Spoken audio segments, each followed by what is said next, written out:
Deep impactful conversations but एक छोटे time में। Subscribe to make sense clips. Role होता है या फिर बोलते हैं कि क्या मेन एस्पेक्ट है उसका? देखिए, significance is the right word अगर हम कहें Okay. तो मैं सन से शुरू करता हूँ। संडे तो सन इज़ ऑल अबाउट सोल है, आत्मा है, आपके आइडियलिज्म है, आपके प्रिंसिपल्स हैं, वैल्यूज़ हैं। सन इंसान को फेम भी दिलाता है, लेकिन अगर सन एक्सॉल्टेड होता है तो थोड़ा सा प्राइड, सेल्फ रिस्पेक्ट, डिग्निटी या ईगो हर्ट होता है। सन अगर डेबिलिटेटेड होता है तो वो इंसान फ्लेक्सिबल हो जाता है। आत्मा नीच की हो गई मतलब ऐसा नहीं है, लेकिन वो इंसान आज के ज़माने का है। उसको मालूम है आप काम कहें तो आपसे मिलने आएगा, और भाई साहब आप कैसे हैं, और आपका काम खत्म हो गया तो आपका फ़ोन नहीं उठाऊंगा मैं। That is how flexibility. Moon की बात करते हैं। Moon is all about emotion. Moon is all about state of mind, happiness, harmony, care, love, emotion. आपकी माँ, sun is father, moon is mother. तो ये दोनों बहुत इंपॉर्टेंट है। उनकी आप जितना सेवा करते हैं उतना सन और मून आपका स्ट्रांग होता है। तो ये मून सबसे इंपॉर्टेंट है भारतीय ज्योतिष में, क्योंकि वहाँ से दशा कैलकुलेट होती है, जो मैंने बताया पहले, उसके नक्षत्र से। और मून आपकी स्टेट ऑफ माइंड है। मैं तो कुंडली में सबसे पहले देखता हूँ आपका मून कैसा है। अगर आपका मून अच्छा है तो कोई भी कैसी भी सिचुएशन क्यों ना हो, you will always say through, ठीक है यार, God has been kind, it is okay, या आई नो इट इज़, मैं I can handle it. This is ये मन जो है ना, मन अगर आपका पॉजिटिव है तो ज़िंदगी बिल्कुल आपकी आसान है। नहीं तो कितने भी प्लैनेट आपके स्ट्रांग हो, अगर मून आपका अगर अफ्लिक्ट हो गया, जो मैंने कहा था, मून राहु के साथ, शनि के साथ, केतु के साथ, तो बैंड बज जाएगी। That is how it is. या नीच का हुआ तो हर बात पे शीशा टूटता है तो आवाज़ आती है, लेकिन हम इतने टूट चुके हैं कि आवाज़ ही नहीं आती, तो वो बेचारे वो टूट जाते हैं। तो they are always prone to hurt. उनको हमेशा कोई ना कोई हर्ट कर ही देगा। दुनिया की सबसे अच्छी सास उनको मिलती है तो लगता है ललिता पवार है, और शाहरुख खान से भी शादी हो गई तो लगता है नाना पाटेकर है। तो that is how it, because उनको हर्ट होना उनकी फितरत का पॉइंट है, अगर मून वीक हो गया तो moon is all about happiness, state of mind, depend करता है गुड और बैड। फिर मार्स की बात करते हैं। Mars is a planet of energy, initiative, aggression भी है। अगर वो नीच का मंगल है तो एक चीज़ आपको ज़िंदगी में कभी नहीं मिलेगी, वो है मेंटल पीस। ओके। तो that means mental peace will be a problem, because आपका बीपी हमेशा हाई हो जाएगा। जिसका चौथे घर में मंगल होता है या नीच का मंगल होता है, वो लोग जल्दी प्रोवोक हो जाते हैं। तो मार्स के बाद हम बात करते हैं मर्क्यूरी की, the planet of thinking, planning, communication, और सबसे इंपॉर्टेंट है आज की डेट में, कहा कुछ और लगा कुछ और। तो मर्क्यूरी अगर आपका ठीक है तो आपको यूज़ करना चाहिए अपने कम्युनिकेशन स्किल्स को, अपनी नेटवर्किंग को। और मर्क्यूरी का जो राइट यूटिलाइजेशन है वो है फ्रेंडलीनेस, ह्यूमर। तो अगर आप सबको दोस्त बना लेते हैं, थोड़े से ह्यूमरस हैं, तो फिर आपको लाइफ में प्रॉब्लम नहीं है। और अगर आप क्रिटिक हैं, हर बात को कड़वे तरह से बोलते हैं, तो then it is not a great idea. And mercury is finance, marketing, banking, media, communication, IT, learning, सब थिंकिंग। मतलब सबसे इंपॉर्टेंट है आप सोच क्या रहे हैं। आपका सोच ही आपकी ज़िंदगी को बनाता है, वो मर्क्यूरी रूल करता है। फिर मर्क्यूरी के बाद आती है गुरु की, the planet of wisdom, knowledge, spirituality, blessings, hand of God, management skills. Consultant बन जाते हैं ऐसे लोग, हीलर बन जाते हैं, टीचर बन जाते हैं, प्रीचर बन जाते हैं। उनकी जो विजडम है, डॉक्टर बन जाते हैं। उनके वही ज़िंदगी में आगे मतलब उनको आगे बढ़ाता है। तो ऐसे लोग they are naturally spiritual, they are naturally blessed. जिसके लगन में गुरु है तो उसको गुरु की कृपा, भगवान का आशीर्वाद, हैंड ऑफ गॉड कहते हैं। नो मैटर पेंडेमिक आ जाए, सुनामी आ जाए, रिसेशन आ जाए, वो हमेशा दे सेल थ्रू, और उनको कोई ना कोई चीज़ प्रोटेक्ट करती रहती है। तो they are always blessed with that. Higher education को रूल करता है, लर्निंग को रूल करता है गुरु। तो गुरु वाले लोग, उनके चेहरे पे अलग से एक बहुत कामनेस होती है, तो वो कभी इरिटेट नहीं होते, फ्रस्ट्रेट नहीं होते। And they are almost, they have better acceptance compare to Mercurian, because Mercury वाले लोग अपनी ज़िंदगी को मुश्किल में डालते रहते हैं, बिकॉज दे आर थिंकर्स।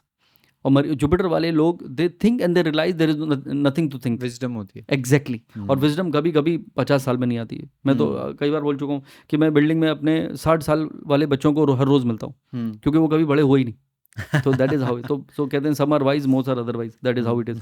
तो जुपिटर के बाद बारी आती है सैटर्न की, शनि जिससे दुनिया डरती है। लेकिन शनि से पहले शुक्र आएगा। अगर मैं सीरीज़ को फॉलो करूँ, Monday, Tuesday, Wednesday, Thursday, Friday. Venus is a planet of love, luxury, beauty, glamour, entertainment और क्रिएटिविटी। तो जितनी ब्यूटीफुल चीज़ें हैं वो वीनस के पास है। तो वो इंसान जो बहुत ही खूबसूरत है, उसका वीनस अच्छा है। एक इंसान बहुत स्टाइलिश है, वीनस अच्छा है। एक इंसान का वॉक अमेजिंग है, वीनस अच्छा है। वो उसका घर बहुत ब्यूटीफुल है, उसकी गाड़ी अमेजिंग है, वो लग्जरी में जीता है, वीनस अच्छा है। तो वीनस के बिना वो चीज़ें मिल नहीं सकती। A beautiful wife, A handsome husband, Venus. तो शुक्र है कि शुक्र है। अगर शुक्र नहीं होता तो सबकी शक्लें एक जैसी होती। Venus is all about your looks, और ये शुक्र उससे भी रिलेटेड है हमारी सेक्सुअल लाइफ से। हाँ बिल्कुल है। देखिए, वीनस अच्छा है, जैसे अगर मेरा वीनस अच्छा है तो मैं कहूँगा वाओ, अरे इसकी आइज़ देखो कितनी ब्यूटीफुल है, हाउ इसका वॉक अच्छा है, द पर्सन का फैशन स्टाइल, सेंस बहुत अच्छा है, इसकी डिज़ाइनिंग बहुत अच्छी है। जिसका वीनस वीक है वो फिर उसको शक्ल नहीं दिखेगी। Okay, तो got it. या तो पर्सन का विजुअलाइजेशन और सोच अलग हो जाएगी and they become more lusty, तो वो फिर उसकी वजह से फंस जाते हैं ज़िंदगी में। तो Right. गुड वीनस और बैड वीनस दोनों का वीनस है, वीनस के हर रूप हैं, कहाँ पे प्लेस्ड है और कैसा आपका डिज़ायर है, तो that is how it is. तो वीनस के बाद हम सैटर्न की बात करते हैं, जिसकी बारी आ गई थी पहले। Yeah. तो Saturn is all about hardship, hard work, grief, poverty और स्ट्रगल्स। बिकॉज अगर शनि वीक है कुंडली में तो बैंड बजा देगा। Saturn is a slow planet, वो कहता है धीरे धीरे चलो, शनेचर कहते हैं उसे, शने शने, धीरे धीरे रे मना, धीरे सब कुछ होए, माली सींचे 100 घड़ा, रुत आए फल होए। लेकिन किसी को है ही नहीं पेशेंस आज की डेट में, हर कोई जा रहा है, पानी डाले जा रहा है, ये बड़ा हो जाएगा पेड़ और फल आ जाएंगे। अरे भाई साहब इंतजार तो करिए। और गीता में यही लिखा है, भाई कर्म किए जा, फल की चिंता मत कर। क्यों ना कर, क्योंकि 20 तो टका दिया, फल अपने मौसम के हिसाब से आ जाएगा। और शनि भी यही कहता है कि मेहनत करो भाई, मेहनत करो, पानी दो, वक्त का इंतज़ार करो, धीरे धीरे सब कुछ हो जाएगा। लेकिन जो इंसान शनि के हिसाब से नहीं चलता, शनि इज़ ए जज, वो कर्मों के हिसाब से फल देता है। तो आपके कर्म कैसे हैं, इसीलिए ज्योतिष में सबसे बड़ा राजयोग है हिमांशु, धर्म कर्माधिपति राजयोग। यानी कर्म आपके धर्म के साथ अगर हैं, 9th और 10th लॉर्ड किसी कुंडली में एक साथ होता है, इसे नंबर 1 राजयोग कहा जाता है, धर्मा कर्मा टुगेदर। तो धर्म कर्माधिपति राजयोग, वसुधैव कुटुंबकम, 1 वर्ल्ड 1 फैमिली के साथ बच्चा पैदा हुआ और उसने सोचा एक दिन मैं दुनिया के लिए बड़ा करूंगा। और यही वो लोग हैं जो charity, compassion, NGO, trust, foundation चलाते हैं, चैरिटेबल एक्टिविटी में इन्वॉल्व हो जाते हैं, लोगों की मदद करने की कोशिश करते हैं और एक चेंज लाने की कोशिश करते हैं दुनिया में। बिकॉज धर्म के साथ कर्म होता है, इसीलिए धर्म के साथ अगर आप कर्म करेंगे तो शनि कभी नाराज नहीं होगा, because you are following all the right and principles in this life. और अगर आपके कर्म बिगड़ गए, इसको धोखा दे दूंगा, इसको झूठ बोल दूंगा, इसका नुकसान पहुंचा दूंगा, पैसे तो कमा लेंगे आप, लेकिन आपकी बैंड बच जाएगी 100%। तो शनि के बाद हम बात करते हैं राहु की। Rahu is a planet of illusion, जैसे मैंने कहा माया है, और मैंने कहा पॉलिटिकल, सबसे ज़्यादा पॉलिटिक्स में पावर है। तो राहु धोखा, फरेब, डिसेप्शन, झूठ, धोखा, ये सब ये है। एलिगेशन भी राहु की वजह से लग जाता है अगर राहु बैड है आपकी कुंडली में। और राहु अगर अच्छा है तो ये आपको करेज देगा, आपकी टैक्टिक्स अच्छी होगी, आपकी स्ट्रैटेजी अमेजिंग होगी, the way you can think nobody can match that. तो ये 10th हाउस में मैंने कहा कि ambition, even sky is not the limit. लगन में है तो यू कैन मैनेज और मैनिपुलेट एनीथिंग। 6th हाउस में है you will win over your enemies. 11th house में unexpected gains always be a part of your life. 12th house में है तो you might travel overseas most of the time.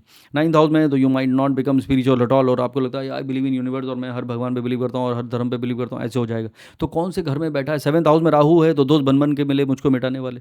तो कौन से 4th house में राहु है, हर चीज़ में आपको डाउट हो जाएगा।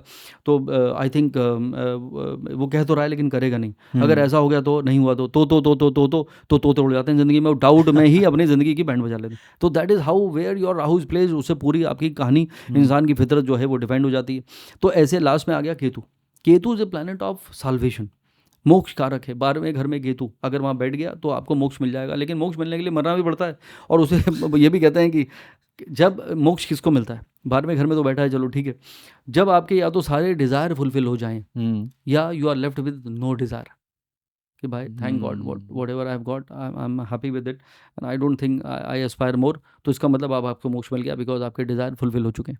तो 12th हाउस में इंसान को कोई सपना आ जाए वो करेक्ट होता है, कोई ड्रीम, कोई थॉट आ जाए वो इंट्यूटिव हो जाता है। तो केतु इंसान को इंट्यूटिव बना देता है।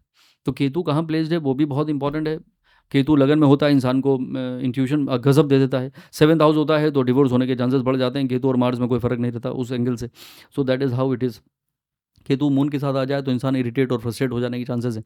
सो केतु के भी अलग अलग साइड्स हैं, लेकिन केतु की दशा में मैं हमेशा कहता हूँ if you are spiritual you don't need to worry about anything, and if you are only materialistic then Ketu will frustrate you 10 on 10।